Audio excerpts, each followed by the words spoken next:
मैं कुंडलिनी जगाना चाहता हूं, अभी तक जागी नहीं। क्या मुझसे कोई भूल हो रही है? मार्गदर्शन दें।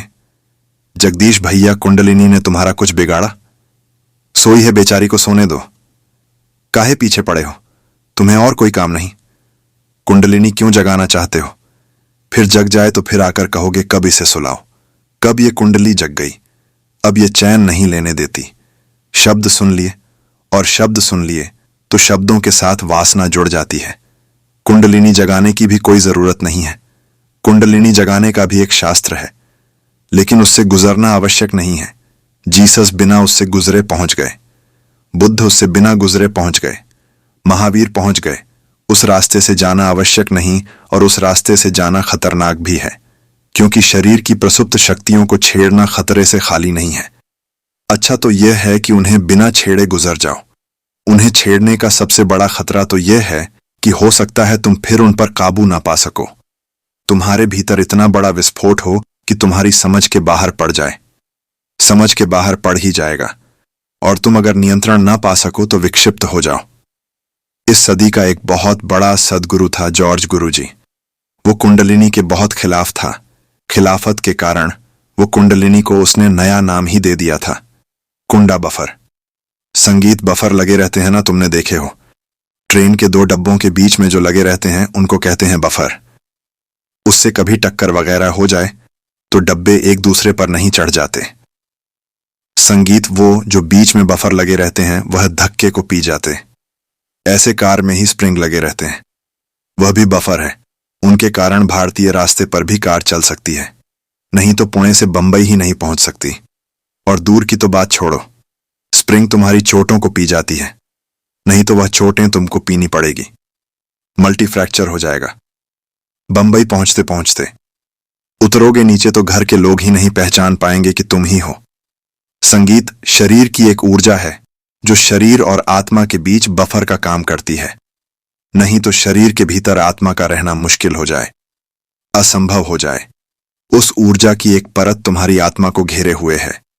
तुम्हारी आत्मा और शरीर के बीच में उस ऊर्जा की एक परत है, इसलिए शरीर को लगी चोटें आत्मा तक नहीं पहुंचती। इसलिए शरीर जवान हो, बूढ़ा हो, जिए मरे, कोई घटना आत्मा तक नहीं पहुंचती। गुरुजी ने शब्द ठीक चुना था। कुंडा बफर, इसको जगाने की कोई जरूरत नहीं है। इसका काम भली भांति हो रहा है। इसे जगा के भी स्वयं तक पहुंचा जा सकता है, लेकिन वह नाक की झंझट मोल लेनी। वो ऐसे जैसे कान अपना उल्टे घूम के सिर के पीछे से पकड़ने की कोशिश करें। कोई प्रयोजन नहीं, मगर योग की बहुत सी प्रक्रियाएं उल्टी हो गई। उल्टी हो गई इसलिए कठिन कठिन अहंकार को बहुत जचता है। सिर के बल खड़े हैं तो बहुत जचता है, जैसे कोई महान कार्य कर रहे हैं। सिर्फ बुद्धू मालूम पड़ते हैं, मगर सिर के बल खड़े हैं तो महान कार्य कर रहे हैं। शीर्षासन कर रहे हैं, शरीर को ईर्षा तिरछा कर रहे हैं, शरीर को ऐसा आड़ा तिरछा कर रहे हैं कि कोई दूसरा ना कर सके और दूसरे ना कर सके। क्योंकि इसके लिए अभ्यास चाहिए, तो आप महात्मा हो गए, महान योगी हो गए, क्योंकि कोई दूसरा इसको एकदम नहीं कर सकता जो आप कर रहे हैं। ठीक उसी तरह कुंडलिनी का भी उपद्रव मोल लिया। अहंकार नहीं, इसको जगाने से कुछ सिद्धियां उपलब्ध हो सकती हैं, और अहंकार सिद्धियों से बहुत प्रसन्न होता है। जैसे अगर कुंडलिनी को तुम जगाओ, उसकी जगाने की प्रक्रियाएं हैं। प्रक्रियाएं सब जटिल हैं और कठिन हैं, उलझन भरी है, सुगम नहीं, सरल नहीं। इसीलिए भारत में एक परंपरा चली है जो इसके बिल्कुल विपरीत रही, सहज परंपरा, सहजयान, जिसका कहना है किसी तरह के उपद्रव में मत पड़ो, क्योंकि छोटी मोटी चीजें पैदा हो जाएंगी। जैसे अगर तुम्हारी कुंडलिनी जाग जाए तो तुम दूसरे के विचार पढ़ सकते हो, मगर अपने विचार काफी नहीं है पढ़ने को। अब दूसरे की खोपड़ी का कचरा तुम पढ़ोगे, उससे क्या मिलने वाला है? अपनी खोपड़ी में ही काफी भरा है, इससे ही तो निपट नहीं पा रहे हो कि अब दूसरों के विचार पढ़ोगे। हाँ, थोड़ा बहुत चमत्कार लोगों को दिखाने लगोगे तुम। जैसे कोई आया और उसने पूछे नहीं कि समय कितना, और तुमने बता दिया कि 9:23 बजे, तो वो चौंकेगा एकदम, क्योंकि पूछने आया था कि कितना बजा है। मगर इसका सार क्या है? पूछ ही लेने देते, क्या बिगड़ रहा था? इसके लिए कुंडलिनी जगाई, और कुंडलिनी जगाने में वर्षों लगेंगे, और ये काम तो क्षण भर में हो जाता। उसको पूछना था तो पूछ लेता। रामकृष्ण के पास एक आदमी आया जिसकी कुंडलिनी जग गई थी। वो बोला कि मैं पानी पर चल लेता। कुंडलिनी जग जाए तो पानी पर चलने की संभावना है, क्योंकि कुंडलिनी तुम्हें पृथ्वी के गुरुत्वाकर्षण से तोड़ दे सकती है। मगर खतरे भी हैं उसके, क्योंकि पृथ्वी के गुरुत्वाकर्षण से टूट गए तो तुम्हारे शरीर की बहुत सी प्रक्रिया अस्त व्यस्त हो जाएंगी, जो कि गुरुत्वाकर्षण से बंधे होने के कारण ही व्यवस्थित है। वो आदमी पानी पर चल लेता था। उसने रामकृष्ण को आते से चुनौती दी कि तुम बड़े परमहंस, लोग कहते हैं महात्मा, अगर हो महात्मा तो आओ चलो गंगा पर, मैं पानी पर चल सकता हूं। रामकृष्ण ने कहा कि बहुत बढ़िया, कितना समय लगा पानी पर चलना सीखने में? उसने कहा 18 साल लगे। रामकृष्ण ने कहा हद हो गई, मुझे तो जब उस पार जाना होता 2 पैसे में पार चला जाता। 2 पैसे का काम 18 साल में तुमने किया, और ऐसे मुझे ज्यादा जाना भी नहीं पड़ता। कभी 4-6 महीने में एक दफा सुसाल में समझो कि 1-4 पैसे का खर्चा है। 18 साल में समझ लो कि 1 रुपए का खर्चा है। RS1 के पीछे 18 साल गवा दिए। भैया तू होश में है, और पानी पे चल के करेगा क्या? ऐसा घूम फिर के फिर यही आ जाएगा। रामकृष्ण ठीक कह रहे हैं, मगर वह आदमी अकड़ से भरा हुआ था, वह अहंकार से भरा हुआ था। अब जगदीश तुम्हें क्या फिक्र पड़ी? कहते कुंडलिनी जगाना चाहता हूं। कुंडलिनी तुम्हें सिद्ध देगी। यह तो सिर्फ एक संभावना है। ज्यादा संभावना तो यह है कि विक्षिप्तता देखी, इसलिए तुम अनेक साधु सन्यासियों को पागल होते देखोगे। और पागल हो जाने का कारण क्या होता है? उन्होंने जीवन का जो सहज क्रम है उसको तोड़ दिया। जो ऊर्जा किसी और काम के लिए बनी थी उसको उन्होंने मस्तिष्क पर चढ़ा लिया। कुंडलिनी जगने का अर्थ होता है कि जो ऊर्जा तुम्हारे काम केंद्र पर सोई हुई है उसे उठा के मस्तिष्क में चढ़ा लो। यह खतरनाक धंधा है, क्योंकि खोपड़ी में वैसे ही काफी उपद्रव मचा हुआ है। वही तो तुम्हारा पागलखाना है। और काम ऊर्जा को भी वहां ले जाओ तो तुम विक्षिप्त हो सकते हो। कुंडलिनी जगाने वाले अधिक लोग विक्षिप्तता में पहुंच जाते हैं। मस्तिष्क फटा पड़ता है, क्योंकि ऊर्जा संभाल नहीं संभलती, और ऊर्जा इस हालत में ले आती कि फिर संगत असंगत कुछ भी नहीं सूझता। मुझे ऐसे कई लोगों को मिलाया गया है जो सिर्फ विक्षिप्त है, जिनको मानसिक चिकित्सा की जरूरत है।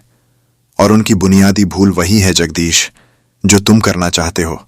और एक दफा मस्तिष्क में ऊर्जा तुम्हारे सामर्थ्य के बाहर पहुंच जाए तो तुम क्या करोगे?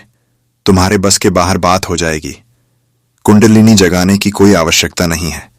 यहां भी हम कुंडलिनी ध्यान करते हैं, लेकिन प्रयोजन कुंडलिनी जगाना नहीं। प्रयोजन कुछ और है। प्रयोजन है भीतर, वो जो कुंडलिनी की ऊर्जा है उसको नृत्य देना। प्रयोजन बड़ा अलग है। तुम्हारे भीतर जो ऊर्जा है अभी सोई है, या तो जगाई जाए, तो जगाने के लिए धक्के देने होंगे, झकझोरना होगा। मेरा अपना अनुभव यह है कि जगाने की कोई जरूरत नहीं। इसे सिर्फ नृत्य दिया जाए, इसे संगीतपूर्ण किया जाए, इसे आनंद उत्सव में बदला जाए, तो धक्के देने की कोई जरूरत नहीं। पश्चिम का एक बहुत बड़ा नर्तक निजिंस्की हुआ, अभी इसी सदी में हुआ। वो जब नाचता था तो कभी कभी ऐसी घटना घट जाती थी कि इतनी ऊंची छलांग लगाता था, जो कि गुरुत्वाकर्षण के नियम के विपरीत है। वैज्ञानिक हैरान थे, यह हो नहीं सकता। इतनी ऊंची छलांग लग ही नहीं सकती। लगनी चाहिए नहीं, क्योंकि गुरुत्वाकर्षण का नियम इतने दूर तक तुम्हें उठने नहीं देगा। और भी चमत्कार की बात थी वो यह कि जब वह इतनी ऊंची छलांग लगाता था और वापस लौटता था तो इतने आहिस्ते लौटता था, जैसे कि कोई पक्षी का पंख आहिस्ता आहिस्ता डोलता डोलता हवा में तैरता तैरता नीचे आ रहा हो। वह भी बिल्कुल उल्टी बात है।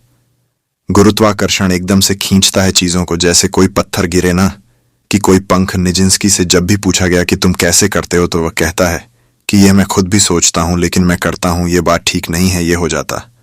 मैंने जब भी करने की कोशिश की तभी यह नहीं हुआ करने की मैं कई दफा कोशिश कर चुका, क्योंकि इसका एकदम चमत्कार की तरह प्रभाव पड़ता है। एकदम सन्नाटा छा जाता है, दर्शक एकदम विमुक्त हो जाते हैं, एकदम सांसें रुक जाती हैं लोगों की। समझ में नहीं आता क्या हुआ, और मुझे भी बड़ा आनंद आता है, अपूर्व आनंद आता है।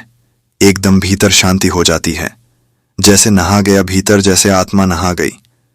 मगर जब भी मैं करने की कोशिश करता हूं ये नहीं होता। ये कभी कभी होता है जब मैं करने की कोशिश में होता ही नहीं। जब मैं नाच में लीन होता हूं, ऐसा लीन होता हूं कि मेरा अहंकार बिल्कुल मिट ही जाता है, तब यह घटना घटती है। तो अब तो मैंने करना छोड़ दिया। नजकी कहता था, अब तो जब ये घटता है, नहीं घटता, नहीं घटता। एक सूत्र मेरी समझ में आ गया है कि यह किया नहीं जा सकता, सिर्फ घट सकता है। और घटने का अर्थ है कि मेरा अहंकार लीन हो जाए तो बस कुछ रहस्यपूर्ण ढंग से यह घटना घटती है। निज की अनजानी उस अवस्था में पहुंच रहा था जिसमें मैं कुंडलिनी ध्यान के द्वारा तुम्हें ले जाना चाह रहा हूं। कुंडलिनी ध्यान का वही प्रयोजन नहीं जो सदियों तक रहा है। मेरे हिसाब से हर चीज का मैं प्रयोजन बदल रहा हूं। कुंडलिनी ध्यान का यहां अर्थ है, तुम नाचो, मग्न हो, डूबो, ऐसे डूब जाओ कि तुम्हारा अहंकार अलग न रह जाए। बस फिर तुम्हारे भीतर कुछ घटेगा, तुम एकदम गुरुत्वाकर्षण के बाहर हो जाओगे और तुम अचानक भीतर पाओगे। ऐसा सन्नाटा छाया है, ऐसा कुंवारा सन्नाटा जो तुमने कभी नहीं जाना था। तुम गदगद हो जाओगे। तुम लौटोगे जब वापस तुम दूसरे ही व्यक्ति हो जाओगे। यह कुंडलिनी जगाने की पुरानी प्रक्रिया नहीं, यह कुंडलिनी को नृत्य देने की प्रक्रिया है। यह बात ही और है। अगर तुम्हें कुंडलिनी जगाना है तो भैया कहीं और, अगर कुंडलिनी को नृत्य देना है तो यहां यह घटना घट सकती है। और फासले बहुत है। कुंडलिनी को नृत्य मिल जाए, भीतर की ऊर्जा नाचने लगे तो कोई खतरा नहीं है। तुम विक्षिप्त कभी नहीं होगी, तुम और भी ज्यादा स्वस्थ हो जाओगे। तुम्हारी विक्षिप्तता कुछ होगी तो समाप्त हो जाएगी और तुम्हारे अहंकार को कभी बल नहीं मिलेगा कि पानी पर चल के दिखा दूं, कि बादल में आकाश पर बैठकर दिखा दूं, कि हवा में ओढ़ के दिखा दूं। क्योंकि अहंकार मिटेगा तभी यह नृत्य होगा, और जब भी अहंकार वापस लौटेगा तुम ये कर ही नहीं पाओगे। ये तुम्हारे अहंकार के बस में नहीं होने वाली बात। कुंडलिनी जगाने की जो प्रक्रियाएं हैं वह तुम्हारे अहंकार को भर सकती।